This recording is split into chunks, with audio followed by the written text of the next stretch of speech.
A very good morning to all of you. Although less students are there, but still we'll continue with the topic. As in the last class, we have finished our chapter, that is parties and party system in India. Okay. So today the next chapter is, according to your book, the crisis of democratic order. This is the sixth chapter of your book. But according to the new revised syllabus, this name has been changed, and the new name is democratic resurgence. And this is the chapter number 5 of your syllabus. If you see it according to the new syllabus which have been uploaded by CBSE. So the same chapter we will be studying under this topic, that is democratic resurgence. But the major topic, that is the crisis of the democratic order, that is in relation to the emergency of 1975. We shall be reading that complete content in this chapter. So you cannot skip this chapter. We will be taking this chapter, but before that, these 4 topics have been added to this chapter, that is democratic resurgence. The content is same, but these 4 topics have been added. So first, before reading this content which is already there in the 6th chapter of your book, we will try to cover these 4 topics one by one. And these 4 topics we have taken, especially these 3, Jayaprakash Narayan and total revolution, Ram Manohar Lohia and socialism, Deen Dayal Upadhyay and integral humanism. These 3 personalities are very important and very relevant if you talk about the democratic resurgence. I shall be telling you the meaning of democratic resurgence also. But first of all, I am just explaining these 3 are very much relevant to the nation's emergency of 1975. That is why we have included this topic with this chapter, that is democratic resurgence. I hope this is the difference is clear to you. This was the old name and this is the 6th chapter of your book. But according to the new syllabus, this is the 5th chapter of your syllabus. But this has been merged with chapter 6 and new topics have been added. So today, for this class, we shall be taking the first topic, that is Jayaprakash Narayan and the total revolution. We will try to understand and see what type of ideologies he had and what was his contribution to nation's democratic resurgence. First of all, you can note down these topics which are very much important here.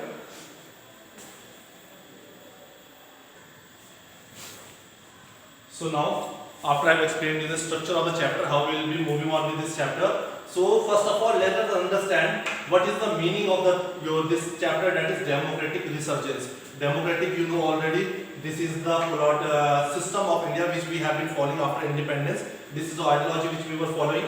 So what do we mean by resurgence? Resurgence means to recreate, re-establish or reform the already existing political phenomena. This was one of the political phenomena that we were working according to the democratic system in our country. We had a democracy in our country which was being desired, dreamed when we were having the national freedom struggle. Our freedom struggle always dreamed of independent India where everyone will have freedom, equality, right to expression and all the fundamental rights we talk about. So this was only possible when we had a democratic form of government in our country. But with the problems which we saw during the election of 60s and 70s का जो decades था, हमने देखी है ना कैसे politics were going up and down. Sometimes Congress का dominance, sometimes non-Congressism, coalition, and we have seen so many new political phenomena coming up. तो उसके according क्या हो रहा था? The true meaning of democracy जो हमने सोचा था, that was deteriorating. उसकी जो value थी वो कम होती जाती थी, उसका meaning चेंज होता जा रहा था. जो हमने सोचा था डेमोक्रेसी ऐसा मीनिंग होगा, India would be a country like that because of the democracy, पर उसका मीनिंग क्या था, रियल सेंस में चेंज हो रहा था. So that is why after these under this chapter we will be reading the revolutions which have come up after the 70s to research democratic meaning, ताकि हम रीफॉर्म कर पाएं, रिक्रिएट कर पाएं. Changes which are required in this democracy should be made. समझे? तो जो real meaning है डेमोक्रेसी का उसको हम दोबारा से रिस्टैब्लिश कर पाए इंडिया में, इंडिया के कॉन्टेक्स्ट में. That is why this chapter is called democratic resurgence. Okay, so in this we will be studying what was the nation emergency when emergency was imposed in 1975. 71 के इलेक्शंस तक we have seen. तो 71 से 75 के बीच में हम देखेंगे क्या बैकग्राउंड बना कि हमारी कंट्री में इम्पोजिशन करना पड़ा किसका, इमरजेंसी का. उसके साथ साथ हम ये देखेंगे इन लोगों का क्या रोल रहा, ये क्यों इंपॉर्टेंट रहे when we talk about democratic resurgence. ठीक है? Although they had different ideologies, कोई सोशलिस्ट है, कोई कम्युनिस्ट है, तो they had different ideologies. तो उनका क्या रोल रहा for democratic resurgence. Okay. So if I talk about the introduction to this chapter, if I take democratic resurgence, we can start as I told you. Period of 60s was a difficult period which carried forward to the decade of 70s. 60s का period already was a very difficult period if we talk about our country politically, economically, socially. कैसे था difficult, Nikita? What were the problems? 60s के decade, when I say a decade, it means complete 10 years, 61 से 70 तक. तो what were the problems, Siddharth, 60s के decades में? Economic crisis. If I talk about economic crisis, it's a vast term. Economic crisis के अंदर I told you कैसे it's a cycle. Cycle कैसे बनती है? Drought आ गया, food क्या crisis हो जाएंगी, prices rise हो जाएंगे, production, industrialization कम होगा industries में. So this is a chain. No, economic crisis एक word है. 2 war हमने लड़े 60s में, और जब भी हम war लड़ते हैं तो it means हमारे जो country का development है वो कितना year back चल जाता है? At least 10 year back चल जाते हैं, क्योंकि हमारी उसमें बहुत सारी इकोनॉमी क्या हो जाती है, ड्रेन हो जाती है, वॉश आउट हो जाती है. तो उतना ही इकोनॉमी को ग्रो करने के लिए, डेवलप करने के लिए अगेन हम we have to work hard for next 10 years. तो हमने तो जस्ट इंडिपेंडेंस के 2 वॉर्स लड़ लिए, 62 में with China, 65 with Pakistan. Then again 71 में हम देखते हैं again we had war with Pakistan for formation of Bangladesh as the independent nation. So because of fighting of so many wars we had drained lot of our economy, जिसकी वजह से हम इन early 60s and 70s का जो decades देखते हैं, economically, politically, socially बहुत ज़्यादा unrest रहा हमारी country में. और उसी का कुछ reason रहा कि हमारी जो democracy का जो real meaning था, जो हमने dream किया था, जो लोगों ने expect किया था, उसका meaning slowly change होता गया. तो जो democracy थी वो किस तरह बढ़ रही थी? Indira Gandhi was acting to with her own wish. वो बहुत सारे कॉन्स्टिट्यूशंस को अगर वायलेट भी कर रही थी, जो अलाउड नहीं है इन डेमोक्रेसी. लोगों को पार्टिसिपेशन को रिप्रेजेंटेशन नहीं मिल रहा था गवर्नमेंट के थ्रू. तो वो रीजंस किसकी क्या थे, वो किसकी तरह हेड कर रही थी, वो like a dictator we can say. ठीक है. सो 1970 का पीरियड हमने बता दिया. इकोनॉमिक, पॉलिटिकल, सोशल डिससैटिस्फैक्शन था पीपल्स के लोगों के बीच में, and political system was proven not capable to provide solution to those problems. और जो इकोनॉमिक, पॉलिटिकल, सोशल प्रॉब्लम्स चल रही थी, सो आज our political system was not capable of giving any solution to these problems. इन problems का solution नहीं हो रहा था, बस क्या हो रहा था, वो कैरी फॉरवर्ड हो रहे थे. 60s से वही प्रॉब्लम कहाँ गई, 70s में. 70s में भी इलेक्शन में शी सेड गरीबी हटाओ, गरीबी हटी, poverty was as it is. तो our political system had become such where they were not able to give any solution to any problem in the field of economics, politically और socially. तो problems वहीं की वहीं थी. तो these were the reasons people बहुत dissatisfied थे और नाराज थे किससे, गवर्नमेंट से. ठीक है. प्रॉब्लम्स तो आपको पता है, अनएम्प्लॉयमेंट थी, inflation, rise of prices, basic communities, gap between rich and poor बहुत ज्यादा हो गया था 60-70s में. जो रिच थे वो रिच होते जा रहे थे, जो पुअर थे और सप्रेस होते जा रहे थे. तो पर्टिकुलरली 2 कम्युनिटीज बन गई थी हमारी कंट्री में, रिच और पुअर. ठीक है. People felt that government was not listening to them on suffering of common people. Common people की जो भी sufferings है, government was not concentrating. Government was not finding any solution to the problems of the poor people, especially कोई policies, कोई plans कुछ नहीं थे poor लोगों के लिए. So उन्होंने ये question किया, what kind of democracy is this? इतनी सारी problems है 60-70s में आया, तो common आदमी का जो question आया was that what kind of democracy is this? Is this the same democracy which our freedom fighters have always dreamed of, which we have always dreamed of, that we will be living in such a community where we will have the democracy? When we talk about democracy, it means everyone will have the equal opportunities, equal representation in the government functioning. We will have the right to equality, freedom, expression, so all that. Okay. So they were asking the question to themselves and to the government, is this the democracy? It means हम क्या कह रहे हैं, democracy का जो meaning था वो क्या हो रहा था, चेंज हो रहा था. जो लोगों की डिजायर्स थी, जो नीड्स थी, जो एक्सपेक्टेशंस थी किससे, डेमोक्रेसी से, इंडिया की, वो क्या होती जा रही थी, बदलती जा रही थी. ठीक है. So this led to the many movements. इसकी वजह से क्या होने लगा, हमारी country all over our country wide में अगर हम देखें तो there were different movements, protest against the government. Trade union के प्रोटेस्ट होने लगे, स्टूडेंट्स के प्रोटेस्ट होने. सबका क्या रीजंस अलग अलग थे, सबके ऑब्जेक्टिव अलग अलग थे, बट जो मेन कॉज देखेंगे तो वो क्या था, dissatisfaction with the functioning of the government, जो डेमोक्रेसी के अकॉर्डिंग नहीं हो रहा था. तो इसलिए बहुत सारे मूवमेंट्स शुरू हो गए, trade union, student, caste base, women's के मूवमेंट्स होने लगे. ठीक है. And it was a time to give new meaning to the democracy और रिक्रिएट। तो अब ऐसा टाइम आ गया था, इसमें मूवमेंट्स हो गया था, अनरेस्ट हो गया था पूरी कंट्री में, 60-70s की बात हो रही है। तो हमें क्या चाहिए था, हमें रिक्रिएट करना था अपनी डेमोक्रेसी को, इसे एक न्यू मीनिंग देना था, as current system was not truly democratic. क्योंकि जो उस टाइम में current system, if I am saying current system means I am talking about which decade, 60s and 70s। तो उस टाइम का जो करंट पॉलिटिकल सिस्टम चल रहा था उसको हमने क्या बोला है, was not truly democratic in nature. तो जो सिस्टम चल रहा था पॉलिटिकल सिस्टम, उसको हम बोल सकते हैं it was not truly a democratic system in nature. तो उसका जो नेचर होना चाहिए था, जो लोगों ने सोचा था इंडिया के कि हमारी कंट्री में democracy should be like that, वो नहीं हो रहा था। तो इसलिए यहाँ पे बहुत सारे मूवमेंट्स हो रहे थे।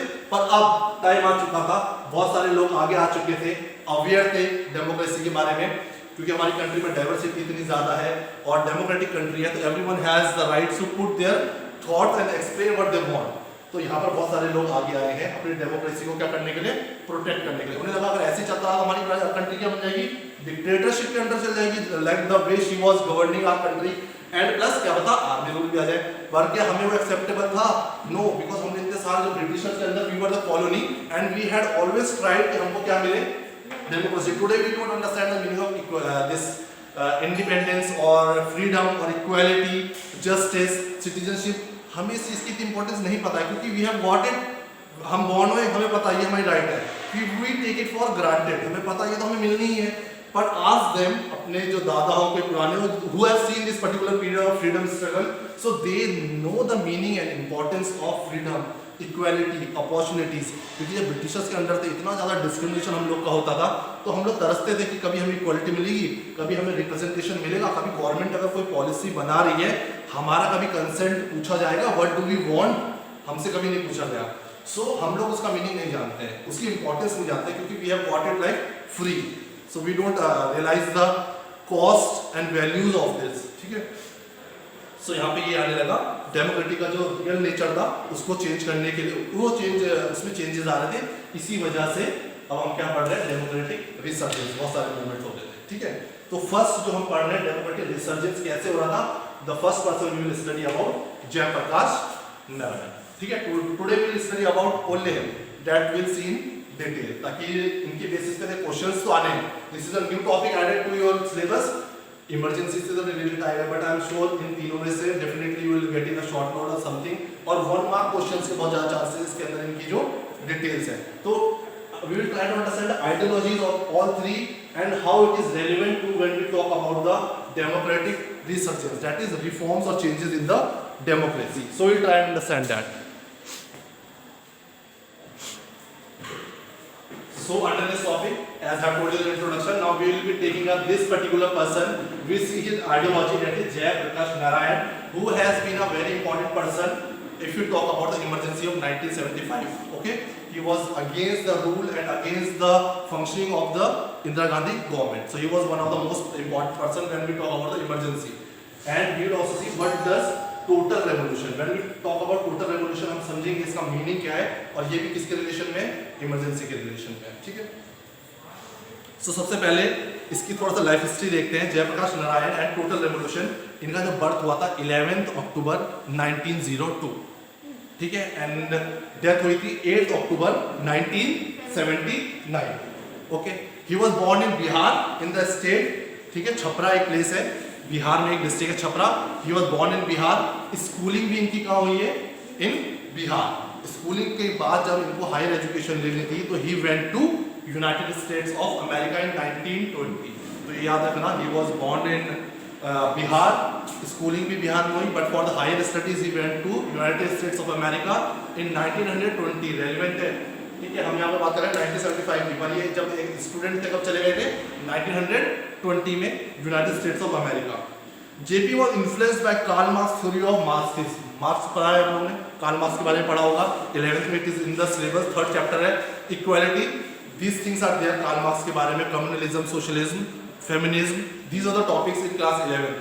सो जब ये यूएस में गए तो he was very much influenced by the work and ideology of Karl Marx. तो इन्होंने कार्ल मार्क्स को डिटेल में पढ़ना शुरू किया और बहुत ज़्यादा इन्फ्लुएंस हो गई है उनकी आइडियोलॉजी से, विच वॉज सोशलिज्म, मार्क्सिज्म भी बोलते हैं उसको, और कम्युनलिज्म भी बोलते हैं। थोड़ा सा गैप है सोशलिज्म कम्युनलिज्म, वो you need not to worry about it.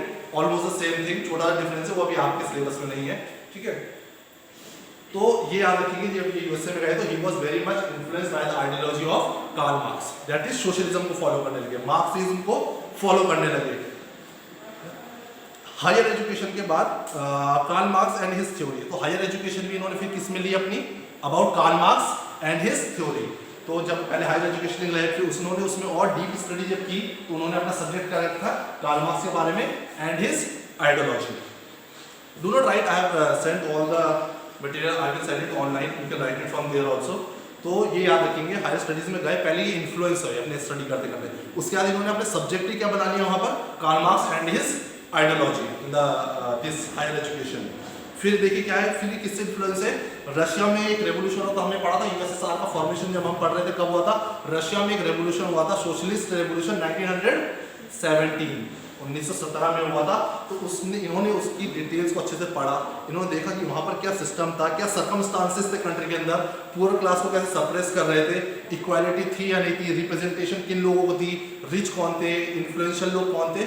तो he had studied everything and फिर उनको एक चीज़ ध्यान में आया कि अगर लोगों की प्रॉब्लम्स को हमें कम करना है, ठीक है, लोगों को अगर हमें एडवांटेजेस देने हैं तो हमें कौन सी पॉलिसी को फॉलो करना पड़ेगा, आइडियोलॉजी ऑफ मार्क्सिज्म, ठीक है। JP realized that people's suffering could be ended by following the ideology of Marxism. ये said लोगों की जो भी सफरिंग है, गरीब लोग हैं, ठीक है, अलग अलग सोशल ग्रुप्स हैं, उनकी सफरिंग्स को अगर हमें एंड करना है, उन्हें इक्वालिटी प्रोवाइड करनी है, इक्वल अपॉर्चुनिटीज प्रोवाइड करनी है, so we will have to follow which ideology, Marxism, that is socialism and communism we can say. Late 1929 ये केम बैक टू इंडिया, मतलब 9 साल 1920 में गए थे, 1929 में he came back to India after finishing studies. But core में देखिए तो कोर में he was he was following the ideology of Marxism. But जैसे ही वो इंडिया वापस आया तो इंडिया में 1929 और 1930 में क्या चल रहा था हमारा, at the peak we were at the peak of our national freedom struggle और 1930 में आ गए हैं। तो इस टाइम पे हमारा क्या चल रहा था, सिविल डिसओबीडियंस मूवमेंट इस टाइम पे चल रहा था, जो आप लोगों ने 8th 9th में पढ़ा होगा। तो सिविल डिसओबीडियंस मूवमेंट चल रहा था एंड हमारा जो कंट्री के फोर्थ फ्रंट में लीड कर रहे थे वो कौन थे, महात्मा गांधी। तो कार्ल मार्क्स के बाद ही वाज नेक्स्ट जो पर्सन था जिससे ये बहुत ज्यादा इन्फ्लुएंस्ड थे, he started following the ideology of Gandhi also, the way Gandhi ji used to manage his movements like non violence, ठीक है, जो जो चीजें गांधी जी की थी उन्होंने भी अपनी पर्सनैलिटी में उन्हें पिकअप कर लिया and he started following him. तो वो फॉलोअर बन गए और बहुत अच्छे से फॉलो करने लगे गांधी को। तो जब हम इंडिपेंडेंस के बाद की बात करते हैं कि इंडिया का नेक्स्ट गांधीयन कौन था, तो हम बोलते हैं Jayaprakash Narayan, he was the next Gandhi of India after independence. So he started following his ideology. इसका मतलब ये नहीं कि मार्क्सिज्म को भूल गए, but along with it he was following Mahatma Gandhi in the freedom struggle. So next important thing है इसमें, with the Congress JP followed ideology of Gandhi ji, मैंने आपको बता दिया। During national movement, तो यहाँ पे क्या हुआ, जब national movement चल रहा था हमारा, so JP had to go to jail in 1932 many leaders। अब जब ये चल रहा था हमें पता ना ब्रिटिश अरेस्ट कर लेते थे, तो इंडिया के बहुत सारे लीडर्स कहाँ गए थे, अरेस्ट हुए थे and they were sent to jail. तो 1932 की बात आई है, ठीक है। तो in 1932 many leaders were arrested by Britishers during civil disobedience movement, जो मैंने बताया। So along with Jayaprakash, Ram Manohar Lohia was also in the jail। जो नेक्स्ट पर्सन हम के बारे में पढ़ेंगे, राम मनोहर लोहिया, वो भी इनके साथ जेल गए कब, 1932 में।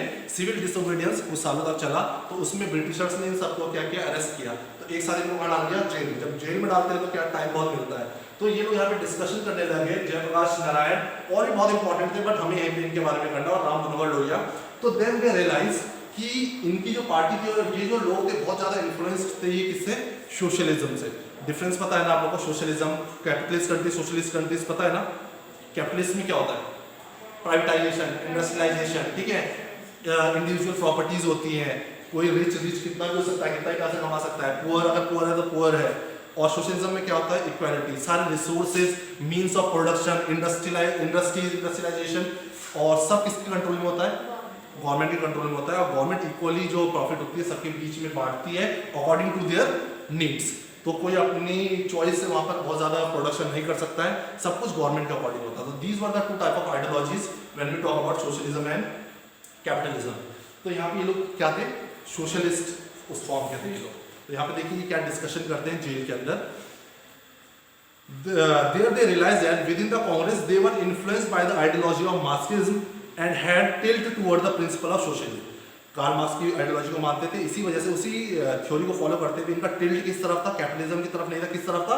सोशलिज्म। इन्हें लगा था ये आइडियोलॉजी बेटर है if you talk in context to India, क्योंकि जब कोई हम ये नहीं कहते कि यूएसए में अगर कैपिटलिस्ट अच्छा है तो इंडिया में भी कैपिटलिस्ट अच्छा है, या सोशलिज्म यूएसएसआर में अच्छा था तो इंडिया में। तो हमें देखना पड़ेगा कि हमारी कंट्री को कौन सी आइडियोलॉजी सूट करती है, हमारी कंट्री किस लोकेशन में, किस टाइप क्या सोशल ग्रुप्स है, क्या डाइवर्सिटी है हमारे कंट्री में। अब वो लोग इजीली इस चीज़ को फॉलो कर पा रहे हैं क्योंकि उनमें डाइवर्सिटी नहीं है ज़्यादा। हमारी कंट्री में तो आप हर 100 किलोमीटर में चल जाओ तो आपको कितनी सारी लैंग्वेज मिल जाएंगी और कितने टाइप के सोशल ग्रुप्स मिल जाएंगे। So it is very difficult to continue this type of ideologies in India. तो बहुत ही कॉम्प्लिकेटेड वेज में हम अगर अपना कॉन्स्टिट्यूशन की बात करें, हमने बहुत चीज़ें बोरो की हैं दूसरी कंट्री से, पर exactly we have not borrowed कि जो सेम चीज़ वहाँ पर चल रही है same we have borrowed over here. So differences होते हैं। We see okay that this thing will be suitable to our society और not. If you talk about right to vote, तो राइट टू वोट 18 अबव वालों को देना है, women's को भी देना है, कि सोसाइटी में कितना देना है, इलेक्शन किस टाइप से होंगे। इलेक्शन सिस्टम भी we have almost copied and borrowed from other countries, but we have made many modifications. जब हम कोई भी चीज इंप्लीमेंट करते हैं इंडिया में, we do not completely copy the same thing और borrow same thing from the other country. We make certain important changes and modifications which suits the society of our country. तो इसके according हमें देखना पड़ता है कि हमारी कंट्री में कैसे सूट करेगा। तो if you talk about capitalism, socialism, तो इनको भी अगर हम इंप्लीमेंट कर रहे हैं हमारी सोसाइटी में, तो we will have to make lot of changes and modifications before we implement these ideologies to our society. तो बेसिकली यहाँ पे ये दोनों डिसाइड करने लगे।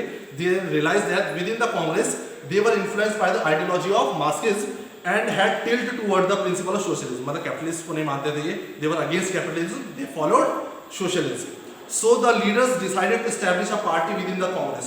So these two and the other leaders who were important and who followed Karl Marx and his ideology of socialism, they had decided कि हम एक पार्टी बनाएंगे।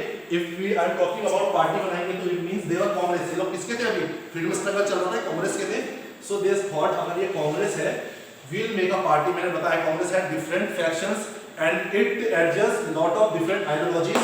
अलग अलग आइडियोलॉजी की लोग किसके अंदर थे? कांग्रेस के अंदर थे। दिस इज कांग्रेस, ठीक है। और इसके अंदर डिफरेंट आइडियोलॉजीज की पार्टीज थी जो इसी के साथ इन्वॉल्व थी। तो इन्होंने बोला हम एक पार्टी बनाएंगे, उसका नाम क्या रखेंगे हम? Congress socialist party.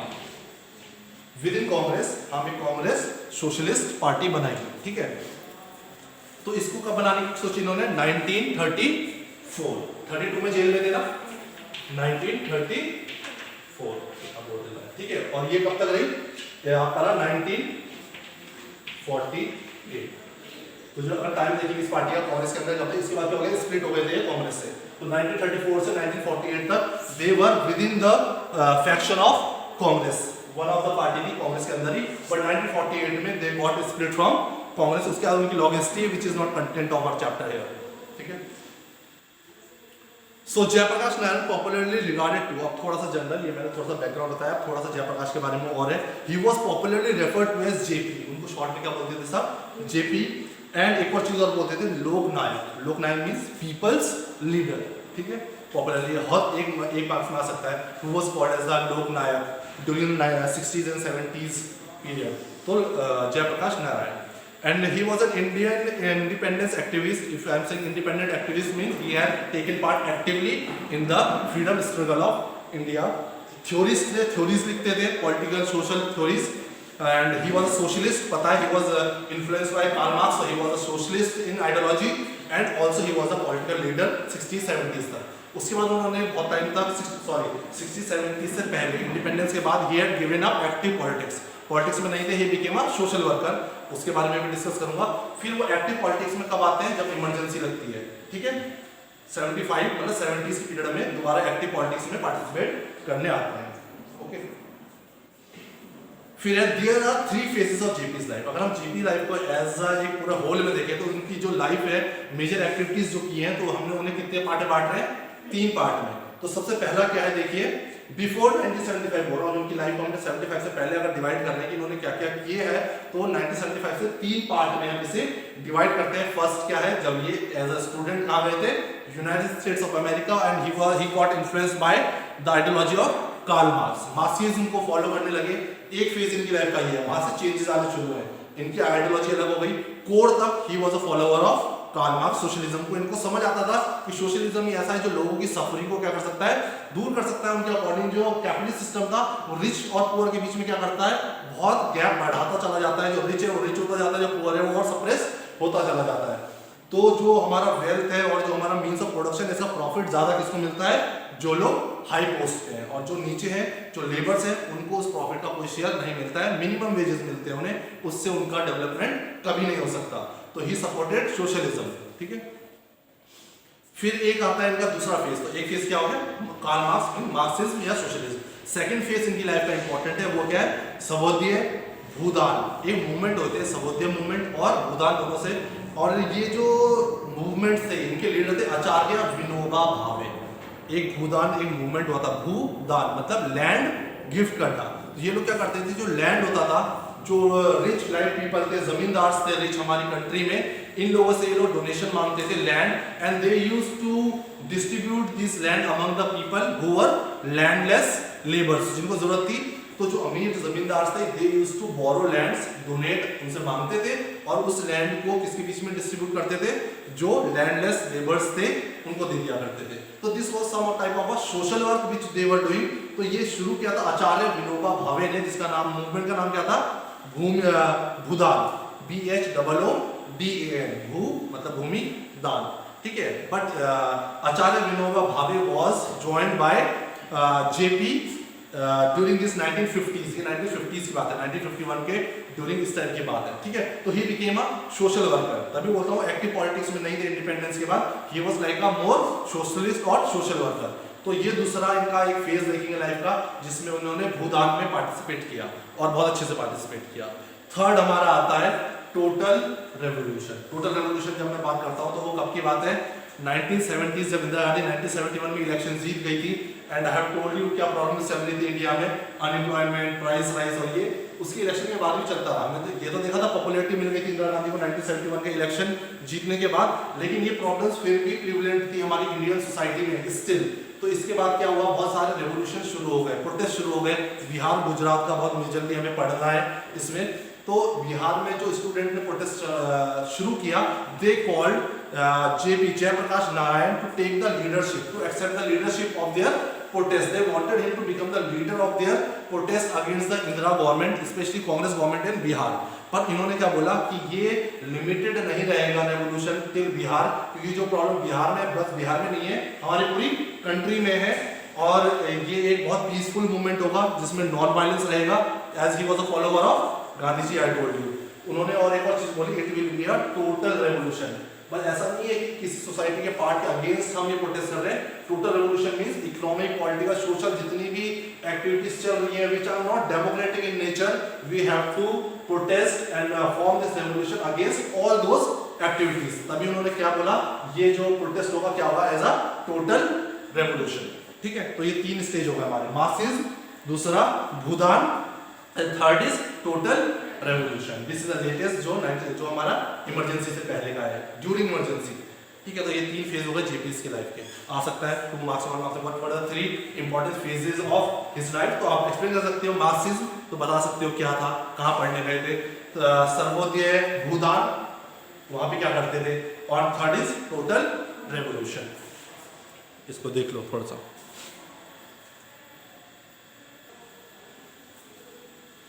So next important point is he is also known as the hero of the Quit India movement. एक और मूवमेंट था, एक सीरीज ऑफ मूवमेंट्स थे हमारे फ्रीडम स्ट्रगल में। तो क्विट इंडिया मूवमेंट जो था उसका इसको इनको क्या बोला जाता है, हीरो। ठीक है, and he remembered for leading the mid 1970s opposition against PM Indira Gandhi for whose overthrow he had called a total revolution.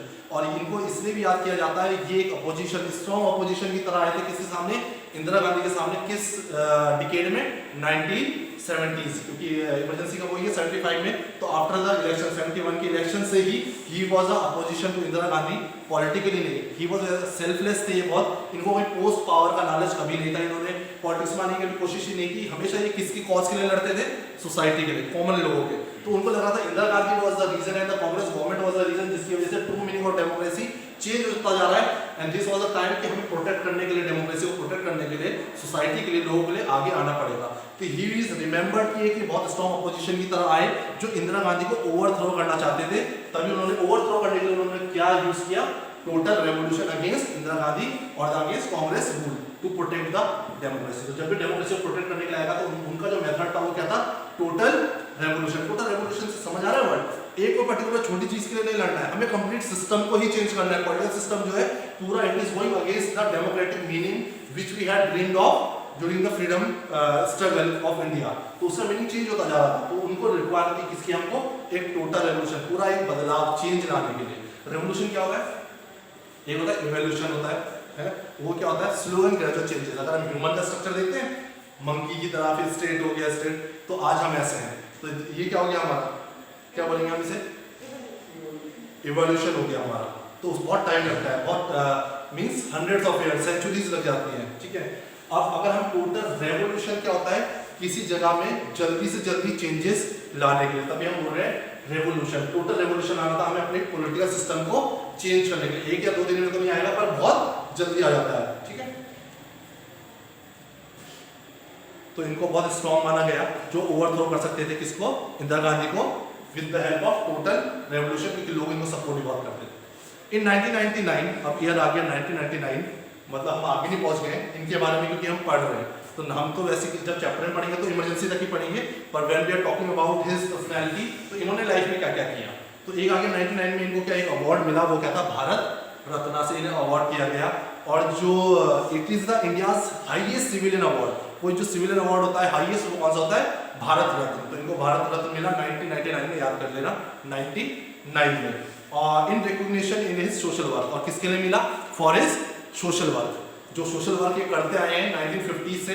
If I talk about social work, हमने क्या क्या देखा, भूदान देखा है हमने, सोशलिज्म देखा है, देन टोटल रेवोल्यूशन देखा है। तो for all his social work he got Bharat Ratna in 1999, ठीक है। Then Jayaprakash Narayan is known for 3 की कंट्रीब्यूशन। एक तो 3 इनकी लाइफ को हमने फेस को देखा, पर इनको जो याद किया जाता है वो 3 चीजों को लेकर, इनकी जो कंट्रीब्यूशन रहे हमारे इंडिया की सोसाइटी के लिए, सोशल वर्क के लिए, या इंडियन पॉलिटिकल सिस्टम के लिए, या डेमोक्रेसी के लिए, किसी फील्ड में देखें आप, तो 3 चीजों का कंट्रीब्यूशन है इनका। फर्स्ट क्या है, fight against corruption. He was always there to fight against corruption. Independence के बाद से करप्शन जो एक सिस्टम था हमारी पॉलिटिकल सिस्टम में आ चुका था। 1960-70 से हम देख रहे हैं जो राइजेस प्राइस और प्राइसेस बढ़ रहे हैं, अनएम्प्लॉयमेंट, ये सब कहीं ना कहीं किसका रीजन था, करप्शन था हमारी कंट्री में। तो he was against, ready to fight against corruption, एक कंट्रीब्यूशन है। इसका एग्जांपल हम किसमें देखेंगे, नेशनल मूवमेंट में देखेंगे। अभी इमरजेंसी से पहले बिहार और गुजरात में he was supporting the students को सपोर्ट कर रहे थे, उनका पर्पस था, उन्होंने इनको इनवाइट किया था कि हमारे क्या बनिए आप, लीडर बनिए। इन्होंने एक्सेप्ट किया था, बस इन्होंने शर्तें रखी थी कि वो कैसा प्रोटेस्ट होगा, नॉन वायलेंस होगा और एक टोटल रेवोल्यूशन होगा, जो बस बिहार या गुजरात तक नहीं लिमिटेड रहेगा, it will be overall for the whole country. Delhi में ये लोग फिर गए थे, रामलीला मैदान, वो सब हम उसमें पढ़ेंगे, ठीक है। तो करप्शन के against he was always ready. एक तो ये कंट्रीब्यूशन था। दूसरा कंट्रीब्यूशन था प्रिंसिपल ऑफ कम्यूटेरियन सोशलिज्म। अब एक वर्ड आ रहा है, प्रिंसिपल ऑफ कम्यूटेरियन सोशलिज्म। इन्होंने बोला जो भी हमारी पावर्स हैं, जो गवर्नमेंट के पास पावर्स है, इट शुड बी डिसेंट्रलाइज्ड। जो आज हम देखते हैं स्टेट गवर्नमेंट के पास भी अपनी पावर्स हैं, अपनी लिस्ट होती है, state list, Congress list, union list, और कौन सी होती है, corporate list, union list, state list, ठीक है। और रेजिडोरी लिस्ट वो सेपरेट हो जाता है। तो ये लिस्ट में क्या पावर्स दी है हमने कि यूनियन गवर्नमेंट क्या कर सकती है, स्टेट गवर्नमेंट क्या कर सकती है, और लोकल गवर्नमेंट क्या कर सकती है, whether we talk about Panchayati Raj और we talk about municipal corporation, सबके पास अपनी पावर्स है। तो उन्होंने इससे पहले ये चीजें बोल दी थी कि जो हमारी सोसाइटी है वो क्या होनी चाहिए, should be based on communitarian socialism, क्योंकि हमारी सोसाइटी में अलग अलग कम्युनिटीज है, अलग अलग सोशल ग्रुप है, सबको पार्टिसिपेशन एंड पावर दिखाने का मौका मिलना चाहिए। कहाँ में, गवर्नमेंट में, गवर्नमेंट पार्टिसिपेशन सबको मिलना चाहिए। तो he talked about this principle also. And the third word, campaigning of total revolution. Third उनका जो कंट्रीब्यूशन, बहुत बड़ा कंट्रीब्यूशन माना जाता है, वो किसमें माना जाता है, टोटल रेवोल्यूशन, जो वो अगेंस्ट आए इंदिरा गांधी के, to overthrow her power, because in case to protect the democracy of India. तो ये 3 contributions when we talk about him: fight against corruption, principles of communitarian socialism, and campaigning of total revolution. हाँ, तो जब भी हम फिर उनकी किसके बारे में बात कर रहे हैं, कंट्रीब्यूशन, सॉरी फेज की बात कर रहे हैं कि उनकी लाइफ को हमने कितने फेजेस में डिवाइड किया है। तो पहला हमने क्या बता दिया, कार्ल मार्क्स को फॉलो करने लगे, आइडियोलॉजी ऑफ सोशलिज्म। दूसरा क्या, सोशल वर्क तो करने लगे, बट हम इंस्टेंस बताएंगे ना किसमें, तो भूदान के थ्रू उन्होंने जो लैंड गिफ्ट्स का जो मैंने आपको प्रोसीजर बताया उसमें पार्टिसिपेट किया। और थर्ड लास्ट में टोटल रेवोल्यूशन। तो ये तो उसकी लाइफ में, उनकी लाइफ के 3 फेजेस हो गए अगर हम अपने अकॉर्डिंग देख रहे हैं। बट अगर हम उनकी कंट्रीब्यूशन की बात करते हैं कि हमारे नेशंस की डेमोक्रेसी को प्रोटेक्ट करने के लिए total revolution against Indira Gandhi Congress लाए, जो वो लोगों को एक साथ आए, लीडर बने, उसके क्या क्या कंट्रीब्यूशन है उनके। तो उन कंट्रीब्यूशन से मैंने आपको क्या बताया, फाइट अगेंस्ट करप्शन, हमेशा करप्शन के against he was ready to fight. Principle of communitarian socialism, उन्हें लगता था जो division, decentralization of power between, इसको और हम अभी डिस्कस करेंगे आगे। और थर्ड था campaigning of total revolution, third था टोटल रेवोल्यूशन। यस सर, जो डिसेंट्रलाइजेशन ऑफ पावर है ना सर, मैं अगर देखा जाए तो उससे पहले भी लाइक जब गवर्नमेंट की इंदिरा गांधी वगैरह थी, तो सर तब भी तो स्टेट गवर्नमेंट, अगर आपने 9th में पढ़ा होगा, जो हमारा पंचायती राज पूरा जो सिस्टम शुरू हुआ है 1992 में, अनऑफिशियली इट वाज फंक्शनिंग। बहुत सारी स्टेट्स फॉलो करते थे, बहुत सारी नहीं करते थे, पर as a provision of constitution की mandatory that every state should have the this panchayati raj system, जिसके अंडर विलेजेस का आ जाता है, हमारा पंचायत आ जाते हैं, and municipal corporation for urban areas आ जाता है। तो all that was made mandatory for a provision which was given in 1992 in our constitution. उससे पहले इट वाज अनऑफिशियल, कहीं फॉलो होता था, कहीं नहीं होता था। So this were some of the ideas वो अपने अकॉर्डिंग दे देते for the proper functioning of the society. Sir but अगर उससे पहले भी तो लाइक ऐसा था कि कांग्रेस लाइक सेंटर में थी, बट अलग जैसे डीएमके पढ़ा था हमने, तो वो तमिलनाडु में, मतलब अलग अलग गवर्नमेंट थी, तो वो फंक्शन कर सकते हैं कि स्टेट में। पर मेजर पावर किसकी थी, सब कुछ used to happen with the consent of Indira Gandhi और the power at the centre. इतना ज्यादा डिसेंट्रलाइजेशन नहीं था। इफ दे वांटेड, हम एक और चीज पढ़े, इफ दे, यहाँ पर नहीं, वो ऑनलाइन क्लास से पढ़ा था, if they wanted to dissolve any government at the state, they have various reasons to dissolve any government in any state. हमने एक दो एग्जांपल्स पहले भी पढ़े थे, ठीक है। When we were talking about the dominance of Congress system, जब हम पढ़ रहे थे तो केरला का हमने पढ़ा था, ठीक है। So these were some of the, उसको और डिस्कस कर रहा हूँ नीचे, जो कंफ्यूजन है, ठीक है। JP was the first leader in the post-independence India who undertook the triad against corruption. If you talk about the first leader who stood against the corruption, the system, the political system, the corrupt system in India, वो JP Narayan थे, ठीक है। Through the participation of youth, पर उन्होंने किसकी साथ आकर के किया है, ये यूथ के सपोर्ट से किया है, particularly in Gujarat and Bihar. Whenever we talk about the protest और the revolution of Jayaprakash Narayan, तो दो स्टेट सबसे इंपॉर्टेंट है, बिहार और गुजरात। वहां से शुरू किया, फिर वो टोटल रेवोल्यूशन बन गया पूरी कंट्री के लिए, वो अलग बात है, ठीक है। ही advocated the office of Lokpal against corruption. हमने अन्ना हजारे के बारे में, यू आर द जनरेशन जिन्होंने, शायद हमने जेपी नारायण के बारे में हमने भी थोड़ा बहुत पढ़ा स्कूल में, लेकिन आप लोग के लिए तो बहुत नया है जेपी नारायण, ठीक है, जयप्रकाश नारायण। पर जो इन्होंने एक प्रोटेस्ट शुरू किया था, लोकपाल जिसे हम बोलते हैं, आप लोगों ने अन्ना हजारे के बारे में सुना होगा, उन्होंने प्रोटेस्ट शुरू किया था दिल्ली में, ठीक है, अगेंस्ट करप्शन, यही सेम इशू था। और उसकी वजह से एक पार्टी निकल के आई है, कौन सी, आम आदमी पार्टी, जो अब एक स्टेट पार्टी बन चुकी है और बहुत डोमिनेंस उसका भी है दिल्ली में और कुछ और स्टेट से, पंजाब वगैरह में, तो वो वहां से निकली है। तो उसका इशू, और जयप्रकाश नारायण ने एक प्रोटेस्ट किया था लोकपाल के अगेंस्ट, करप्शन के अगेंस्ट, इशू बिल्कुल सेम था। उतनी ही इंपॉर्टेंस थी जितनी अन्ना हजारे की थी, उतनी इंपॉर्टेंस यहाँ पर जयप्रकाश नारायण के प्रोटेस्ट को भी मिला था। तब यहाँ पे लिखा हुआ है, देखिए, ही advocated the office of Lokpal against corruption. इसमें जो, अगर मैं बोलूँ लोकपाल अगेंस्ट करप्शन, तो ये ऐसा ऑफिस चाहते थे जो ऑफिस में क्या हो, इंडिपेंडेंट हो, वो उनकी अथॉरिटी क्या हो, इंडिपेंडेंस हो, कि वो किसी के अगेंस्ट भी, कोई भी करप्शन कर रहा हो, कितना ही प्राइम मिनिस्टर हो, कोई भी पॉलिटिकल लीडर हो, कोई भी सोसाइटी में इन्फ्लुएंशियल पर्सनैलिटी हो, उसके अगेंस्ट यहाँ पर केस किया जा सकता है। तो लोकपाल, जब भी हम लोकपाल वर्ड यूज करते हैं तो हम ऐसी बात करते हैं कि जो लोग इन्फ्लुएंशियल है, जो पावरफुल है सोसाइटी में, उनके अगेंस्ट भी करप्शन की केस हो सके और कुछ ना कुछ उनके लिए किया जाए। तो लोकपाल उसी का नाम है, एंटी करप्शन, ठीक है। सो ये तो अभी चैप्टर पेंडिंग है, विल कंटिन्यू इट, है ना, क्लास ओवर है, Vikas sir will take your class.